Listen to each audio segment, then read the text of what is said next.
7 a.m. We want to break in to let you know about Hurricane now Helene. I'm Amy Caulfield. We're going to check back in with Fox 35 Storm Team meteorologist Brooks Garner.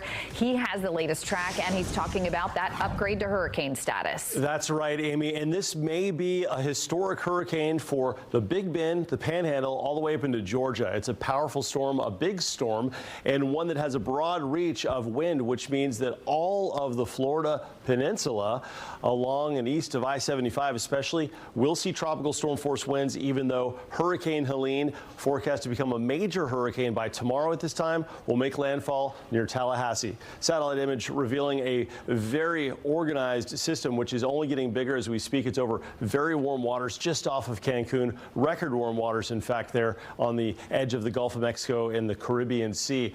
And the forecast track takes it right into Appalachia Bay, which is in the Tallahassee region, from Apalachicola to St. George, over to the Nature Coast between 6 and 9 p.m. tomorrow.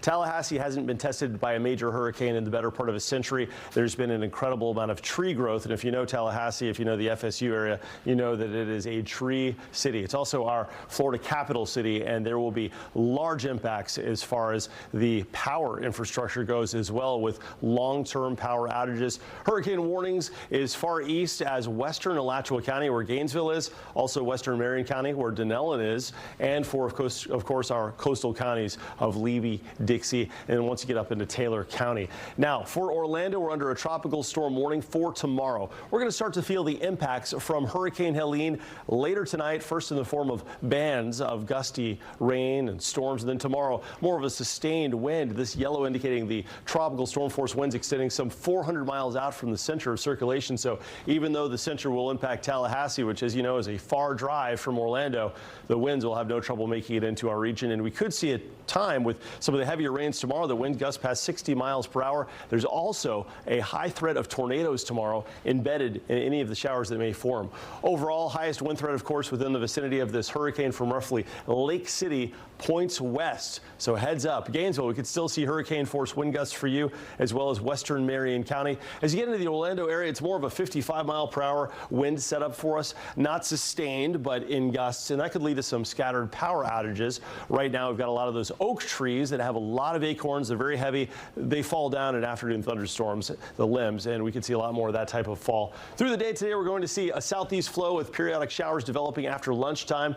By commute time, we'll have a couple of downpours around the region, and then after dinner, looks like we'll have the first waves of rain rolling through the region. The timing on this is definitely fluid as far as when the rain comes. Tomorrow, we may see a break in the rain in the morning as the winds kick up, but more storms during the afternoon, and those could pack tornadoes. So in summary, Helene is a hurricane. It's forecast to make landfall as a major Cat 3 hurricane, a really fast forward speed as well, tracking some 20 to 25 miles per hour, which is what you can tack on to the eastern eye wall wind speed. So if hypothetically it makes landfall with winds of, say, 110 or 115 miles an hour, you'd easily see wind gusts of 130 to 135 miles per hour.